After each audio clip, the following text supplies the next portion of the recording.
Hello everyone welcome back to my channel it is Anindita. तो आज के जेहेतु गणेश चतुर्थी ताई जोन्नो प्रथमेई सबाइके जानाई गणेश चतुर्थीर अनेक अनेक शुभेच्छा। तो आज के आमी निये चले एसेछि एकटा नर्माल डेली व्लग, किन्तु तो आजकेर व्लगटा एकटु स्पेशल हबे बिकज आजके गणपति बाप्पार डे। तो फार्स्टेई आमी सकाल सकाल एखाने खेये नियेछि चा एंड तारपर मिनिके एकटु खाबार दिये दियेछिलाम और एरपर आजके किछु ब्रेकफास्ट करिनि कारण पुजो करब। तो एखन पुजो देওয়ার आगे अब्दि हच्छे उपवास थाकबो। एबार अनेके बोलतेई पारो जे चाटा खेलाम, तो चा ना खेले आमार माथा धरे ना, आमार एटा खेतेई हबे। और तारपर हच्छे एकटु बेरिয়েছিলাম এই রোদের মধ্যেও, কারণ হচ্ছে কয়েকটা পুজোর সামগ্রী কেনা বাকি আছে। এমনিতে বাড়িতে পুজোর জিনিস রয়েছে, কিন্তু এই যে ঘট স্থাপন করতে হবে সেই ঘট তার সাথেও কয়েকটা জিনিস হচ্ছে কিনতে হতো, তো এইগুলো কিনতেই হচ্ছে যাওয়া। তো সমস্ত জিনিস আমার কেনা হয়ে গেছে আর ফুল মিষ্টি তো আমি আগের দিনই কিনে রেখেছিলাম। তো চলো এবার বাড়ি ফেরা যাক।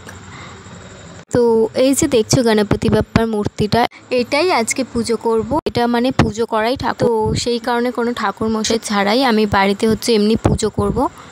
তো এখানে পুজোর সমস্ত সামগ্রীগুলো আমি গুছিয়ে নিচ্ছিলাম। এখানে নিয়েছিলাম ফুল মালা আর তার সাথে রয়েছে ঘি আর সমস্ত মিষ্টি মানে লাড্ডু মোদক যা যা পছন্দ করে গণপতি বাপ্পা। আর তার সাথে নিয়েছিলাম একটা এরকম ফোঁটা পদ্ম, মানে পদ্মটা আগে দিয়ে ফোটানো ছিল না, আমি এটাকে ফুটিয়ে নিয়েছি, সব কিছু রেডি করে নিয়েছি। তো এবার চলো সব রেডি, তো পুজোয় বসা যাক। তো প্রথমেই আমি গণপতি বাপ্পার মূর্তিটাকে স্থাপন করেছি হচ্ছে একটা লাল রঙের কাপড়ের উপর আতপ চাল আর ফুলের পাপড়ি ছড়িয়ে, আর সামনে হচ্ছে এরকম একটা স্বস্তিক চিহ্ন এঁকে নিচ্ছি। মানে আমি একটা ভিডিওতে দেখেছিলাম যে এইভাবে পুজো করতে হয়, তো আমি সেইভাবেই করছিলাম। যদি বা কোনো ভুল ত্রুটি হয়ে থাকে তাহলে অবশ্যই গজানন মাফ করে দেবেন। তো এরপর আমি পুজোর বাদ বাকি যে নিয়মগুলো আছে সেগুলো সেরে নিই, আর তারপর ভিডিও করেছিলাম হচ্ছে এটা আরতি করার সময়।